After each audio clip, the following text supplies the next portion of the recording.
December 19, 2021 തൃശ്ശൂരിലെ Cherpu police സ്റ്റേഷനിലോട്ട് Reshma എന്ന് പറയുന്ന 35-കാരിയാണ് പോവുകയാണ്. അതിനുശേഷം പറയുകയാണ് 40 വയസ്സായിട്ടുള്ള മൻസൂർ മാലിക് എന്ന് പറയുന്ന തന്റെ ഭർത്താവിനെ 2 ദിവസമായിട്ട് കാണുന്നില്ല എന്ന്. അങ്ങനെ പോലീസുകാരാണ് കേസും കാര്യങ്ങളും രജിസ്റ്റർ ചെയ്യുകയും ചെയ്തു. അതിനുശേഷം മൻസൂർ മാലിക്കിന് എന്താണ് പണി എന്ന രീതിയിലുള്ള കാര്യങ്ങൾ ചോദിച്ച് മനസ്സിലാക്കുകയും ചെയ്യുകയാണ്. ആദ്യമൊക്കെ കേരളത്തിൽ വന്നതിന് ശേഷം മൻസൂർ മാലിക് ആണെങ്കിൽ സ്വർണ്ണക്കാർക്ക് വേണ്ടിയിട്ട് പണിയും കാര്യങ്ങളൊക്കെ എടുക്കുന്ന ഒരു കൂലിക്കാരനായിരുന്നു. അങ്ങനെയൊക്കെ പിന്നീടാണ് സ്വർണ്ണാഭരണങ്ങളുടെ പണിയും കാര്യങ്ങളുമാണെങ്കിൽ മൻസൂർ ഒറ്റയ്ക്ക് തന്നെ എടുക്കാൻ വേണ്ടി തുടങ്ങുകയും ചെയ്തു. മൻസൂർ ആണെങ്കിൽ വെസ്റ്റ് ബംഗാളിൽ നിന്ന് വന്നിട്ടുള്ള ഒരാളാണ് എന്ന രീതിയിലുള്ള കാര്യങ്ങളൊക്കെ പോലീസുകാരുടെ പക്കൽ പറഞ്ഞു കൊടുക്കുകയാണ്. സ്വർണ്ണപ്പീടിയിലോട്ടാണെങ്കിൽ ഇവൻ ഓർണമെന്റ്സ് എല്ലാം ഇവൻ ഉണ്ടാക്കിയതിനു ശേഷം പിന്നീടാണ് ഡെലിവറി ചെയ്യാൻ വേണ്ടി പോകും. മറിച്ചാണെങ്കിൽ ഈ ഡെലിവറിക്കിടയിൽ എന്തെങ്കിലും തരത്തിലുള്ള പ്രശ്നവും കാര്യങ്ങളും ഉണ്ടായതിനു ശേഷം സ്വർണ്ണപ്പീടിയിലുള്ള ആളുകൾ ഇവൻ എന്തെങ്കിലും ചെയ്തതായിരിക്കും എന്ന രീതിയിലുള്ള കാര്യങ്ങളായിരുന്നു പോലീസുകാരുടെ ഫസ്റ്റ് ഫൈൻഡിങ്ങും കാര്യങ്ങളോ. ഈ ഭാര്യയുടെ പക്കൽ ചോദിച്ച സമയത്താണെങ്കിൽ രേഷ്മ പറഞ്ഞിട്ടുണ്ടായിരുന്നത് പോലീസുകാരുടെ പക്കല് സ്വർണ്ണം എടുക്കാനും ഡെലിവറി ചെയ്യാനും വേണ്ടി പോവുകയാണ് ചെയ്തത് എന്ന രീതിയിലുള്ള കാര്യങ്ങളായിരുന്നു പോലീസുകാരുടെ പക്കൽ പറഞ്ഞിട്ടുണ്ടായിരുന്നത്. അങ്ങനെ ഇരിക്കെ പോലീസുകാരാണ് ഇവൻ ഡെലിവറി ചെയ്യുന്നുണ്ടായ സ്വർണ്ണക്കടയിൽ നിന്ന് പോയതിനു ശേഷം അന്വേഷണം കാര്യങ്ങൾ നടത്തിക്കൊണ്ടിരിക്കുകയും ചെയ്തു. അങ്ങനെ ഇരിക്കുകയാണ് പോലീസുകാർക്ക് ഒരു കാര്യം മനസ്സിലായിട്ടുണ്ടായിരുന്നത്. ഇവൻ നല്ല രീതിയിൽ തന്നെയായിരുന്നു അവിടെയുള്ള ആളുകളോടെല്ലാം നിന്നിട്ടുണ്ടായിരുന്നത്. ഇവരുമായിട്ട് യാതൊരു രീതിയിലുള്ള പ്രോബ്ലം കാര്യങ്ങൾ ഈ സ്വർണ്ണപ്പീടിയുടെ ഉണ്ടായിരുന്ന ആളുകൾക്കൊന്നും തന്നെ ഉണ്ടായിരുന്നില്ല. അങ്ങനെ ഇരിക്കെ പോലീസുകാർ പലതരത്തിലുള്ള അന്വേഷണം കാര്യങ്ങളും നടത്തുകയും പിന്നീടാണ് രേഷ്മയുടെ വീട്ടിൽ പോയതിനു ശേഷം അന്വേഷണം കാര്യങ്ങൾ നടത്തുകയും ചെയ്തു. ഈ രേഷ്മയ്ക്കും അതുപോലെ തന്നെ മൻസൂറിന് 2 കുട്ടികളാണുള്ളത്. ഈ കുട്ടികളെ പോലീസുകാർ മാറ്റിക്കൊണ്ട് പോയതിനു ശേഷം പിന്നീട് ഇവർക്ക് ചോക്ലേറ്റും കാര്യങ്ങളൊക്കെ കൊടുത്തുകൊണ്ട് തന്നെ പോലീസുകാരാണ് ഇവർ രണ്ടുപേരും ക്വസ്റ്റ്യൻ ചെയ്യാൻ വേണ്ടി തുടങ്ങിയാണ്. അങ്ങനെ എനിക്ക് ഈ 2 മക്കളോട് ചോദിച്ചു, നിങ്ങളുടെ അച്ഛനെ അവസാനമായി എപ്പോഴാണ് കണ്ടത് എന്ന് ചോദിക്കുകയും ചെയ്തു. അങ്ങനെ എനിക്ക് ഈ മക്കൾ പോലീസുകാരുടെ മക്കൾ പറയാണ്, ഒരാഴ്ചക്ക് മുമ്പേ രാത്രി ഞങ്ങൾ കിടക്കുന്ന നേരത്താണ് അച്ഛനെ അവസാനമായി കണ്ടിട്ടുണ്ടായിരുന്നത്. അച്ഛൻ അന്നേ സമയം മദ്യപിച്ചിട്ടുണ്ടായിരുന്നു. പിറ്റേ ദിവസം രാവിലെ എണീച്ച സമയത്ത് അമ്മയാണ് ഞങ്ങളെ മക്കൾ പറഞ്ഞിട്ടുണ്ടായിരുന്നത് അച്ഛനാണ് വെസ്റ്റ് ബംഗാളിലോട്ട് പോവുകയാണ് ചെയ്തത് എന്ന രീതിയിലുള്ള കാര്യങ്ങളാണ് പറഞ്ഞത് എന്ന് പറയുകയും ചെയ്തു. അങ്ങനെ ഇരിക്കുക പിന്നീടാണ് ഈ ഭാര്യ പിന്നീട് പോലീസുകാർ പിടിച്ച് ക്വസ്റ്റ്യനും കാര്യങ്ങളും ചെയ്യുകയാണ്. രേഷ്മ പറഞ്ഞിട്ടുണ്ടായിരുന്നത് 2 ദിവസമായിട്ട് ഇവളെ ഭർത്താവിനെ കാണുന്നില്ല എന്ന രീതിയിലുള്ള കാര്യങ്ങളായിരുന്നു.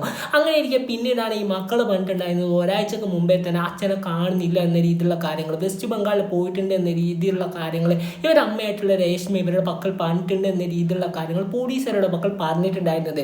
ഇത് വെച്ച് തന്നെ ഇവളെ ക്വസ്റ്റ്യനും കാര്യങ്ങളും ചെയ്തപ്പോൾ ഇവൾ വേറെ തരത്തിലുള്ള കാര്യങ്ങൾ പറയുകയാണ്. 2 ദിവസം മുമ്പാണ് ഇദ്ദേഹത്തിന്റെ ഫോണും കാര്യങ്ങളും സ്വിച്ച് ഓഫും ആയിട്ടുണ്ടായിരുന്നത്. അതായത് ഡിസംബർ 17 ഇദ്ദേഹത്തിന് ഫോണും കാര്യങ്ങളും സ്വിച്ച് ഓഫ് ആയിട്ടുണ്ടായിരുന്നത്. ഇദ്ദേഹം സ്വർണ്ണം എടുക്കാനും അതുപോലെ തന്നെ ഓർണമെന്റ്സ് ഡെലിവറി ചെയ്യാനും വേണ്ടിയിട്ട് തന്നെയായിരുന്നു ഒരാഴ്ച മുമ്പേ പോയിട്ടുണ്ടായിരുന്നത്. ഇദ്ദേഹം എന്നെ വിളിക്കാറുണ്ടായിരുന്നു. ഡിസംബർ 17 പിന്നീടാണ് ഇദ്ദേഹത്തിന് മൊബൈൽ ഫോണിലോട്ട് വിളിച്ചിട്ടാണ് സ്വിച്ച് ഓഫ് എന്നാണ് പറയുന്നത്. പിറ്റേ ദിവസം കാത്തു നിന്നതിന് ശേഷം യാതൊരു രീതിയിലുള്ള അനക്കവും കാര്യങ്ങളും ആ മൊബൈലിൽ നിന്ന് എനിക്ക് ലഭിച്ചിട്ടുണ്ടായിരുന്നില്ല. ആ മൊബൈലിലോട്ട് വിളിക്കുന്ന സമയത്ത് സ്വിച്ച് ഓഫ് എന്നായിരുന്നു. അങ്ങനെ ഇരിക്കാൻ ഞാൻ പോലീസ് സ്റ്റേഷനിലോട്ട് വന്ന് കേസും കാര്യങ്ങളും കൊടുത്തത് എന്ന രീതിയിലുള്ള കാര്യങ്ങൾ രേഷ്മ പോലീസുകാരുടെ മക്കൾ പറയുകയും ചെയ്തു. അങ്ങനെ ഇരിക്കെ പിന്നീടാണ് മക്കളെ പിന്നീട് ഒന്നും കൂടി പോലീസുകാരാണ് ചോക്ലേറ്റ് ഒക്കെ കൊടുത്തുകൊണ്ട് തന്നെ പോലീസുകാർ ക്വസ്റ്റ്യനും കാര്യങ്ങളും ചെയ്തപ്പോൾ ഈ മക്കൾ ഒരു കാര്യം കൂടി പറയുകയാണ്. ഒരാഴ്ചയ്ക്ക് ശേഷം അച്ഛൻ വീട്ടിൽ നിന്ന് പുറപ്പെട്ടു എന്ന് പറയുന്നതിന് ശേഷം പിന്നീടാണ് അമ്മയാണ് പുറകിലുള്ള ബാത്റൂം ഞങ്ങളെ കൊണ്ട് യൂസും കാര്യങ്ങളും ചെയ്യിപ്പിക്കാൻ വേണ്ടി വിട്ടിട്ടില്ല, അത് മാത്രമല്ല പുറകിൽ ഞങ്ങളെ കളിക്കാനും വിടുന്നില്ല എന്ന് പറയുകയും ചെയ്തു. അങ്ങനെ എനിക്ക് പോലീസുകാരാണ് വീടിന്റെ പുറകുവശത്ത് പോയി നോക്കിയ സമയത്താണ് ഒരു സ്ഥലത്താണ് മണ്ണും കാര്യങ്ങളും മാറിയിട്ടുണ്ട്. അതിന്റെ മേലാണ് കുറെ ചപ്പിലും കാര്യങ്ങൾ ഇട്ട രീതിയിൽ പോലീസുകാർക്ക് കാണാൻ വേണ്ടി സഹായിക്കുകയും ചെയ്തു. അങ്ങനെ ഇരിക്കെ പോലീസുകാരാണെങ്കിൽ പിന്നീടാണ് ആ കുഴി തോണ്ടിയൊക്കുമ്പോഴാണ് പോലീസുകാർക്ക് കാണാൻ വേണ്ടി സാധിച്ചിട്ടുണ്ടായിരുന്നത് മൻസൂർ മാലിക് എന്ന് പറയുന്ന 40-കാരൻ്റെ ശരീരമായിരുന്നു പോലീസുകാർക്ക് കാണാൻ വേണ്ടി സാധിച്ചിട്ടുണ്ടായിരുന്നത്. തലയാണ് അടിച്ച് പൊളിച്ച രീതിയിലായിരുന്നു കാണാൻ വേണ്ടി സാധിച്ചിട്ടുണ്ടായിരുന്നത്. അങ്ങനെ ഇരിക്കെ പിന്നീടാണ് രേഷ്മ പോലീസ് അറസ്റ്റും കാര്യങ്ങളും ചെയ്യുകയും ചെയ്തു. പിന്നീടാണ് രേഷ്മയാണ് എല്ലാ തരത്തിലുള്ള കാര്യങ്ങളും മുഴുവനായി തുറന്നു പറയുകയും ചെയ്തിട്ടുണ്ടായിരുന്നു. അതായത് വെസ്റ്റ് ബംഗാളിൽ നിന്ന് പണിക്ക് വേണ്ടി വന്നിട്ടുണ്ടായിരുന്ന ഒരാളായിരുന്നു മൻസൂർ മാലിക് എന്ന് പറയുന്ന ഒരുത്തൻ. അതിനുശേഷം പിന്നീടാണ് സ്വന്തമായിട്ട് തന്നെ ഇദ്ദേഹം ഒരു സ്വർണ്ണത്തിലെ പരിപാടിയും കാര്യങ്ങളും ഒറ്റക്ക് തുടങ്ങുകയും ചെയ്തു. നല്ല രീതിയിൽ തന്നെ ഓർണമെന്റ്സും കാര്യങ്ങളും മൻസൂർ മാലിക് ഉണ്ടാക്കുമായിരുന്നു. അങ്ങനെ ഇരിക്കാൻ മൻസൂർ ആണെങ്കിൽ ഒറ്റയ്ക്ക് ഈ കാര്യങ്ങളൊന്നും ചെയ്യാൻ വേണ്ടി സാധിക്കാത്തത് കൊണ്ട് തന്നെ പിന്നീടാണെങ്കിൽ വെസ്റ്റ് ബംഗാളിലോട്ട് പോവുകയും ഇവൻ്റെ ഒരു കുടുംബക്കാരനായിട്ടുള്ള ബീരു എന്ന് പറയുന്ന 30-കാരനെ കൊണ്ടുവരികയും ചെയ്തു. ഈ ബീരു കാണാൻ ഭാര്യയും കുട്ടികളും വെസ്റ്റ് ബംഗാളിൽ ഉണ്ടായിരുന്നു. അങ്ങനെ ഇരിക്കെ പിന്നീടാണ് ബീരുവിൻ്റെ മക്കൾ പറഞ്ഞിട്ടുണ്ടായിരുന്നത് നിനക്കുള്ള താമസവും അതുപോലെ തന്നെ ഫുഡും കാര്യങ്ങളെല്ലാം ഞാൻ തന്നോളാം എന്നായിരുന്നു മൻസൂർ പറഞ്ഞിട്ടുണ്ടായിരുന്നത്. അങ്ങനെ ഇരിക്കെ പിന്നീടാണെങ്കിൽ ബീരുക്കാണ് വേറെ സ്ഥലത്ത് താമസിക്കാൻ വേണ്ടി ആക്കുകയും പിന്നീടാണ് കട വേറെ സ്ഥലത്തും അതുപോലെ തന്നെ മൻസൂറും കുടുംബം താമസിക്കുന്ന വേറെ സ്ഥലത്തുമായിരുന്നു. അങ്ങനെ ഇരിക്കെ മൻസൂർ ഒരു കാര്യം ചിന്തിച്ചു, ഇത് 3ഉം കൂടിയിട്ട് ഒറ്റ വീട്ടിൽ ചെയ്യുകയാണെങ്കിൽ ഇവനിക്ക് എക്സ്പെൻസും കാര്യങ്ങളും കുറക്കാമെന്ന്.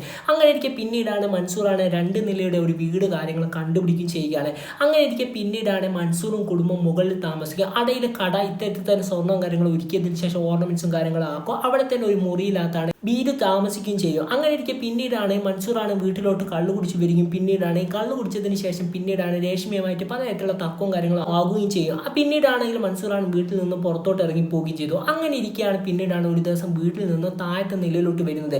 താഴത്തെ നിലയിലോട്ട് വരുന്ന സമയത്തായിരുന്നു ബീരുവിനെ പിന്നീടാണ് രേഷ്മക്ക് കാണാൻ വേണ്ടി സാധിച്ചിട്ടുണ്ടായിരുന്നത്. പിന്നീട് രേഷ്മ പിന്നീടാണ് ബീരുവിൻ്റെ പക്കലാണെങ്കിൽ പലതരത്തിലുള്ള സങ്കടങ്ങളും പറയാൻ വേണ്ടി തുടങ്ങുകയും ചെയ്തു. പിന്നീട് ഇവർ രണ്ടുപേരും ഒരു ബോൾഡാകും. പിന്നീട് ഇവർ രണ്ടുപേരും പിന്നീട് ഒരു സ്വകാര്യ നിമിഷത്തിലോട്ട് കടക്കുകയും ചെയ്തു. പിന്നീടാണെങ്കിൽ ഇവർ രണ്ടുപേരും വഴക്കുണ്ടാകുന്ന സമയത്താണെങ്കിൽ മൻസൂറാണ് വീട്ടിൽ നിന്ന് ഇറങ്ങിപ്പോകും. പിന്നീടാണ് ഇവള് ബീരുമായിട്ട് ടൈമും കാര്യങ്ങളും സ്പെൻഡ് ചെയ്യാൻ വേണ്ടി തുടങ്ങുകയും ചെയ്തു.